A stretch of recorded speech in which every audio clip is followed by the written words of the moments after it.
All right, what's up, my brothers? It is time for a serious conversation about the big T. And when I'm talking about T, I'm talking about testosterone. There's three really important things I want to cover in this video. Number one, identifying signs of low T. And I'm going to tell you a little bit about my personal story before I got onto TRT myself. Number two, your blood testing options. And number three, how to boost your testosterone levels. But first, let's talk about the problem.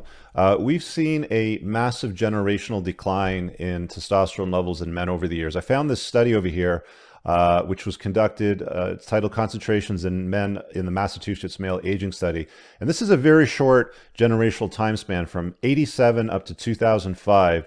And the bioavailable number is the most interesting one to me anyway, which went from 237 down to 130.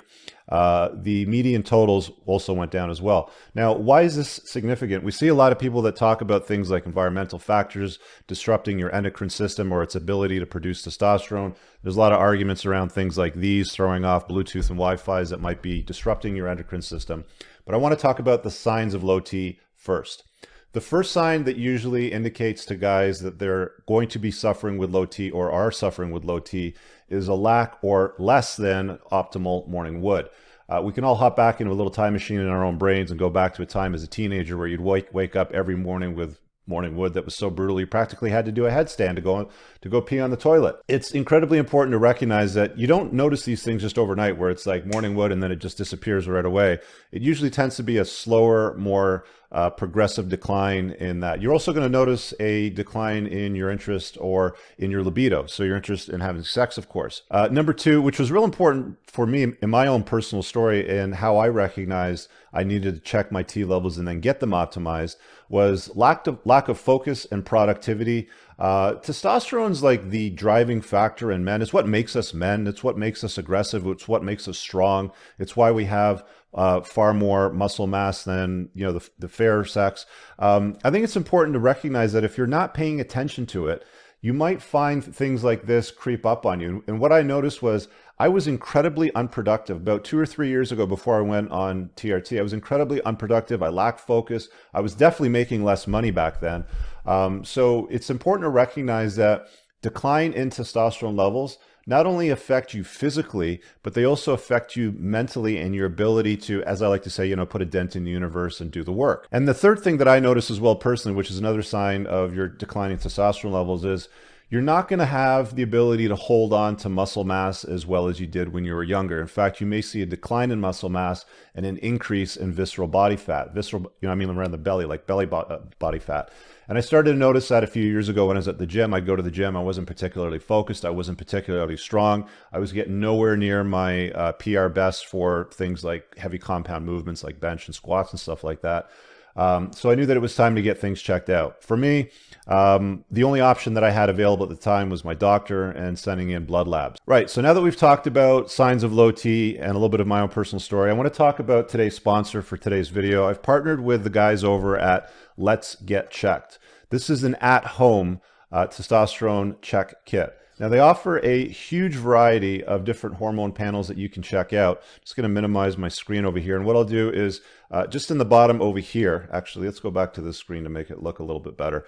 The bottom over here on the black shirt, I'll put the link to the URL. I'll also pin it in the top comment in the description. It's trylgc for Let's Get Checked. So trylgc.com/entrepreneurs. And checking out with coupon code Cooper20 will get you 20% off the hormone panel. The one that I'd recommend is at minimum the plus. You're better off doing the advanced in my estimation. This is a very, very effective test and it's super easy to do. The reason why that I recommend the higher end of the scale is because it covers more of the important hormones like SHBG, sex hormone binding globulin, could be something that could be tying up your free testosterone, which makes it less available to things like muscle and brain function, prolactin, estradiol, and free androgen index. Now, I'm not going to get into the medical reasons behind that. The guys over at Let's Get Checked actually have a team of medical professionals. So the way that it works is this gets shipped to your house. It's super discreet. You don't have to go to a blood lab clinic or anything like that. In the past, what I had to do,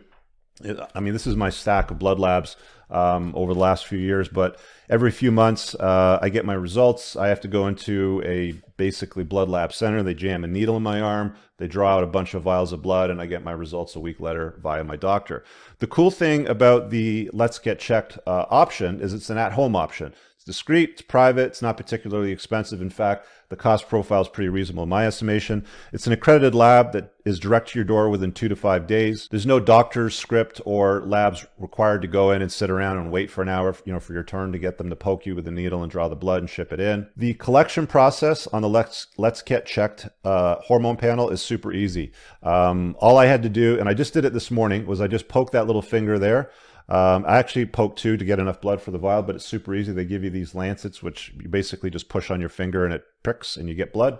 You put it in a little vial, you give it a shake, put it in the return envelope inside here, and you ship it off. And within about 2 to 5 days, you'll get the results. Now, because they have a team of medical doctors on staff, what they do is they'll contact you if something's off and they'll offer you recommendations. They might try to help out with explaining with why you're deficient and how you could potentially address that deficiency with obviously a doctor's recommendation. I'm not a doctor, so I'm not going to solve your problem for you. I like to rely on specialists when it comes to stuff like this. All right, so let's talk about some tips so you can boost testosterone. And I'm also going to tell you why I'm going to do this test twice. Tip number 1, sleep more. Most guys don't realize that you need way more sleep than what you're getting. Usually by the time you get into your late 30s and 40s, you start to sleep a little bit less. Sometimes you got kids around and they're screaming and you've got some disruptions to your sleep patterns. You want to make sure that you're getting at least 6, 7, 8 hours. 8 hours preferred. 7, you would be better even than 6. But you get as much sleep as you possibly can because that's where your body repairs itself when it's sleeping. That's when your body releases testosterone. That's when your growth hormone levels get released. That's how your body repairs itself. So if you're stressing it during the day with work activities, making bank, putting your dent in the universe, going to the gym, that's how it repairs itself. And if you're not giving your body sufficient rest, it's not going to be able to repair itself. And unfortunately, as we seem to get older, I've noticed this myself anyway, I tend to sleep a lot less than what I did when I was younger. Number 2, lift heavy. Heavy compound movements improve testosterone production in your body. You have to damage muscle fibers and cells for them to grow, for them to respond. And if you're not lifting in heavy compound movements, you're going to struggle with that. What am I talking about? Bench press, squatting, shoulder press, the basic stuff, everything that we've been told our entire life from the start of gym class. So make sure that you're using heavy compound movements in your workouts, and that will help. Number 3, you want to stress less. People don't understand the effect of stress and things like stress hormones like cortisol can have on your body. They have a dramatic impact and can put your body from an anabolic state to a catabolic state. So anything that can potentially stress you out, keep you up at night, derail you from your purpose or your mission, you want to do your best to try to remove stressful items from your life as much as possible. Some personal tips that I've done: canceled cable, I don't watch the news. That's a pretty basic one. All right, the next one I want to talk about is drinking less alcohol. People don't really understand this, but especially things like beers and IPAs, estrogens can increase in your body by consuming alcohol, especially if it's excessive. It certainly does disrupt your endocrine system.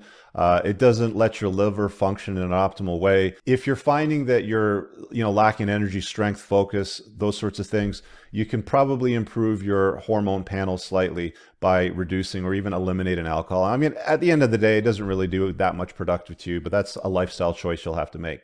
And the last tip I want to give you guys is, at some point, you're probably going to have to do what I did, and that's get on testosterone replacement therapy. I always knew at some point that I'd have to do it. I talked to some friends in my late 30s and around 40, 41 or so that were on it, and they swore up and down by it, said that it was the best choice they ever made their entire life. And I echo the sentiment. I've only been doing it for a few years now, but I've seen a dramatic improvement in strength, focus. I've burned some fat. I've gained some muscle. I feel a lot better, and I'm a hell of a lot more productive, and I also make a lot more money than what I did a few years ago in all my ventures from my passive income sources. So I think it's important to understand at some point it's something to consider. You may or may not want to do it. Now, the reason why I mentioned earlier that I'm going to be doing 2 series of this test, I'm doing a little bit of a personal experiment, which I will share with you guys in the future, probably in a video in about 5 or 6 weeks down the road. But I've been doing my TRT injections subcutaneously. There's, generally speaking, 2 ways to do it. You can go SubQ, which basically you've got, here, let me draw a little picture for you. I'll do my artwork. There you go, look at that, artwork. So top layer would be skin, then you've got fat, and then you've got muscle. So subcutaneous injections go into your fat when you're on TRT. You usually do your belly fat, you just grab a little chunk of it, put in your pin, it's about a 5/16, and then you inject in that area. And it's really comfortable. But I've always been interested in, what are my T levels, SubQ versus intramuscular? There's a lot of debate online that I see on forums and discussion boards. whether or not you should do your TRT injections in SubQ or an intramuscular fashion. I'm going to test this to get the real world results for myself anyway. So I've been doing SubQ for quite a while now. I'm going to switch over. This is the last test that I've done. So on this blood lab that I'm going to send into Let's Get Checked in a SubQ fashion, I'm going to be doing intramuscular, exact same frequency, so every other day. And I'm just going to use a slightly longer needle so that it goes into the muscle. I'll probably inject into my glutes because it's a big target. It's easy to hit. So I'm going to find out what my T levels look like, SubQ versus intramuscular. There's some people that speculate that less of your testosterone converts into estrogen, meaning a better panel if you do SubQ. Also, you don't need as much of it, they say, versus intramuscular. So I'm going to find out for myself. I haven't found any studies anywhere. There's been nothing useful that I found online. So in the absence of it, I shall create it myself for you guys. I'll be your guinea pig. So back to the channel, or sorry, the video sponsor for this one. Again, it's Let's Get Checked. In the bottom here, where my shirt is in the black, I will put the URL. It's also pinned in the top comment and in the description. And if you check out with coupon code Cooper20, you will get 20% off. Highly recommend doing the advanced panel. They will have their medical professionals contact you if anything's off with some recommendations. And hey, you may even want to consider TRT at this time if you're a more seasoned gentleman that might benefit from it. Anyway, leave a comment below, give it a thumbs up, check out your panel, see how you're doing, and see if you can improve it. See you guys in the next video. Peace.